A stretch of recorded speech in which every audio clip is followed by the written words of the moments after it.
How long does it take to foreclose on a property in Oregon? In this video, we're going to cover that exactly. We're going to talk not just about how long it takes, but the whole procedure involved in that. And believe it or not, Oregon's got some really cool things going on. You know, not that you ever want to take advantage of somebody, but if somebody hasn't been paying their mortgage on it, there's certain things that have to happen. And if you haven't been paying your mortgage, there are certain things you can do to delay it or make it go as smooth as possible so it doesn't damage credit. So we'll talk about all that. In fact, at the very end, I got a little surprise for you. So stick around to the very end and you can take advantage of that. So let's talk about this.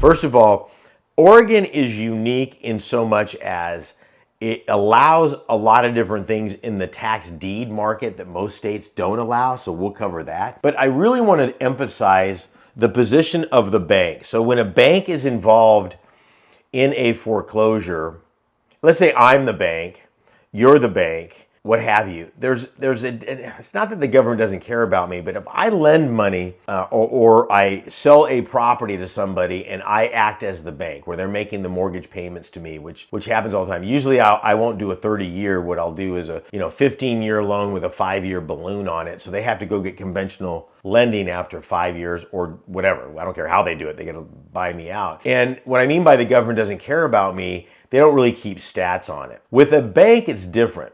So what I mean by that is they're regulated by the feds, and the feds are constantly going, listen, if this person doesn't pay their mortgage on this, we need to know right away, because they're keeping stats on this. How many of the billions of dollars in loans in the United States right now are 30 days late, 60 days late, 90 days late, and 120 days late?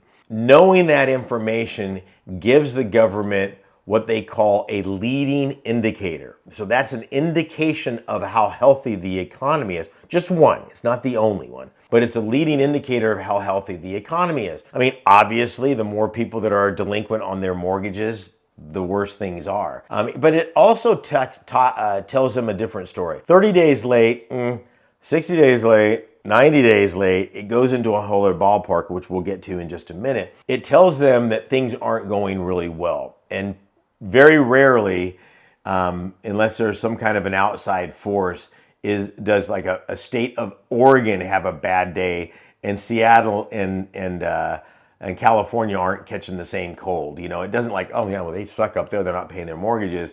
Something's economically happening. So again, there's that leading indicator. So, nothing happens on a mortgage until you're 30 days late. Once that happens, then the lender or yourself or myself, I can file what's called an NOD, notice of default. What that does is that triggers a bunch of things to happen. It doesn't go like this, like it does in the movie, and Ebenezer Scrooge comes in and takes, little Timmy's house or something like that. What that does is actually says, okay, hey, you're late. What can we do to help? Believe it or not, literally that's what that does. It says, okay, you're late. We get it. You're late. We got 90 days for us to figure this out. Can we do a loan modification? Is there some extenuating circumstances that we can, work with? Maybe tack those payments onto the back of the loan. What can we do so this doesn't go into a foreclosure and we have to sell it? They don't want to sell it. They don't want to do it. It doesn't look good. Because what happens is on the regulation side of things, not with me if I'm lending the money, but the banks, if they get too many of these, the feds can come in and literally shut them down. I know that sounds crazy, but it's happened many, many times before. They're like, yeah, you're not any good. We've heard the too big to fail, but they're looking at this stuff all the time. So once that NOD goes out there, you've got 90 days, or they've got 90 days. Now, once that 90 days has been passed, if nobody's communicated, so let's go back up. Let's go back to, if you're the person that's delinquent, I always encourage people to get a hold of the lender as soon as possible. Your options are so much bigger the sooner you get a hold of the lender. So somebody calls me and goes, look, let me tell you what happened. Boom, tragedy hit. I'm just really concerned about making this mortgage payment. I can step into action way before an NDO goes out or what have you. Go, let's do a modification on this. We can sign a new contract and get going on that. Nobody loses in that situation. But if I have to find out that somebody's not making their payment to me because, whatever, the bank's saying, hey, we didn't receive this, but, again, there's all these delays. I'm like, wait a second, why didn't you tell me what was going on? I got to start chasing it, and it's never a good feeling on that. So remember that. Don't bury your head in the sand. But also, if you are the lender on these things, you're a private lender like I am, make sure that you know it's okay for you to call them to make sure that everybody's winning in that. The other thing that you're looking at, once the NDO goes out, and if you can't make an agreement with the lender on that, or you can't make it with the borrower on it, it's going to go into foreclosure. Then other notifications go out, notice of sale. Those take about 60 to 90 days, depending on how busy the courts are. So at the end of the day, in the state of Oregon, a foreclosure from beginning to end is going to take, at the minimum, I'm not even going to say 4 months. I mean, that's if everything went perfect. Really, it's 5 to 9 months, somewhere in that area. That's what you have to look at it realistically. Something's going to go wrong.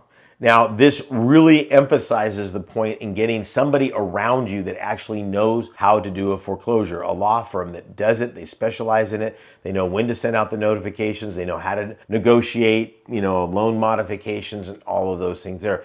This is designed not to become an expert, but to really show you what your options are.